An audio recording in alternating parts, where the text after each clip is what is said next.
Bismillahirrahmanirrahim. Assalamualaikum warahmatullahi wabarakatuh.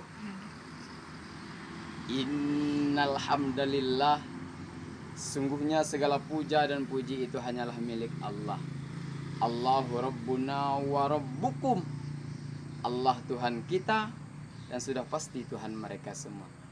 Allahu rabbul alamin. Allah yang memiliki seluruh apa yang ada di langit dan di bumi ini, semua milik Allah dan mereka tunduk kepada Allah Subhanahu wa taala. Artinya buat kita, apa yang kita lihat, apa yang kita dengar, apa yang kita sentuh, semua milik Allah. Tidak punya kita. Kita cuma sekedar dititipkan oleh Allah Subhanahu wa taala. Allahumma shalli ala sayyidina Muhammad wa ala ali sayyidina Muhammad. Pemirsa yang dirahmati oleh Allah Subhanahu wa taala. Kebahagiaan hidup tidak bisa diukur dengan harta. Kita sering tertipu oleh mata. Kita mau melihat atau menilai orang. Bagaimana ketenangan hidup itu, kita melihat orang yang tenang hidup orang kaya. Ternyata salah. Betapa banyak orang yang kaya tapi hatinya tidak tenang. Ternyata ketenangan hidup itu adalah ketenangan jiwa. Hatinya bersih, jiwanya tenang, insya Allah. Ketenangan hidup. Saya ingin sampaikan, orang yang paling tenang hidupnya adalah orang yang tukang parkir. Coba kita lihat tukang parkir di pasar. Biar mobil banyak, motor banyak, mereknya bagus-bagus, mobil banyak, motor banyak, mereknya bagus-bagus, gak pernah sombong. Ini tukang parkir. Nanti mobil itu pergi satu persatu, habis semua motor dan mobil. Tukang parkir tidak sedih, tenang saja dia. Mobil banyak tidak sombong, mobil habis tidak sedih. Apa artinya buat kita? Ini ilmu tukang parkir, cerita tukang parkir ini sedikit pendek, tapi muatannya lumayan nih, tasawuf.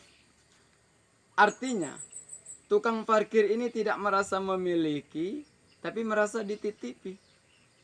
Siapa saja yang merasa memiliki, bahwa harta, jabatan, anak, istri, suami, apapun yang ada pada diri kita, kalau kita merasa memiliki, pasti kita takut kehilangan. Tapi kalau kita merasa ini semua adalah titipan dari Allah, hidup melalui tukang parkir. Pertama, titipan tidak boleh membuat kita jadi sombong. Cuman sekedar titipan.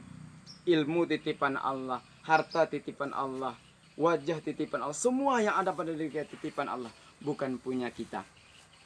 Jadi kalau kita sadar, titipan tidak boleh membuat kita jadi sombong. Ada orang dititipkan harta oleh Allah jadi orang kaya, sombong. Dengan tetangga tidak mau kenal, orang lain kecil semua. Mentang-mentang kaya, jalan tidak mau lagi nginjak tanah. Itu kuntilanak namanya. Ya. Titipan tidak boleh membuat kita jadi sombong. Ada orang dititipkan jabatan oleh Allah jadi pejabat, sombong. Pernah tak kita lihat pejabat sombong? Fir'aun. Ini pejabat-pejabat yang sombong sekarang tuh anak buah Fir'aun tuh. Dititipkan oleh Allah jadi pemimpin sombong. Bagaimana ciri orang pemimpin sombong? Ketika dia mendapatkan tugas, bikin hukum seperti pisau. Tajam ke bawah, tumpul ke atas. Orang lemah yang salah, hukum cepat-cepat ditegakkan. Tetapi orang yang berpangkat yang salah, orang kaya yang salah, hukum pura-pura tidak mengerti. Ini hukum pisau. Makanya dititipkan oleh Allah jabatan, dia jadi sombong. Na'udzubillahi min zalik.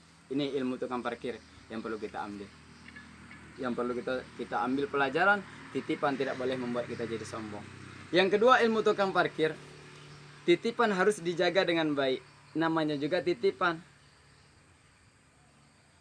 Ada orang nitip motor. Ketika motor diambil, kaca spion pecah, knalpotnya hilang. Kira-kira marah ada orang yang nitip? Marah. Apa bedanya Allah titipkan anak 3 orang di rumah kita? Tidak kita jaga dengan baik, tidak kita titipkan ilmu dan iman dengan baik. Yang satu pemabuk, yang satu narkoba, yang satu pencuri. Kira-kira marah ada Allah? Marah. Ini titipan harus dijaga dengan baik, namanya juga titipan. Ingat, Anak ini adalah amanat dari Allah. Menyia-nyiakan amanat adalah khianat, dan khianat ini salah satu dosa besar. Maka dari itu ingatlah, semua titipan ini akan dimintakan pertanggungjawab terhadap apa saja yang sudah dititipkan oleh Allah. Dan yang akan menjawab pertanyaan Allah besok di akhirat nanti bukan lagi bibir, karena bibir kita pintar berbohong semasa hidup dunia. Apa buktinya? Surat Yasin. Al-yawma nakhtimu ala afwahihim wa tukallimuna aydihim wa tashhadu arjuluhum bima kanu yaksibun. Al-yawma nakhtimu ala afwahihim, pada hari itu mulut mereka kami kunci, kata Allah. Wa tukallimuna aydihim, tangan mereka yang akan berbicara kepada kami. Wa tashhadu arjuluhum, kaki mereka yang akan memberikan kesaksian kepada kami. Untuk apa itu semua? Bima kanu yaksibun, untuk kita pertanggungjawabkan kegiatan hidup kita semasa kita hidup di dunia. Maka dari itu hati-hatilah dengan titipan Allah. Mudah-mudahan semoga bermanfaat. Lebih dan kurang saya mohon maaf. Selamat menunaikan ibadah puasa. Assalamualaikum warahmatullahi wabarakatuh.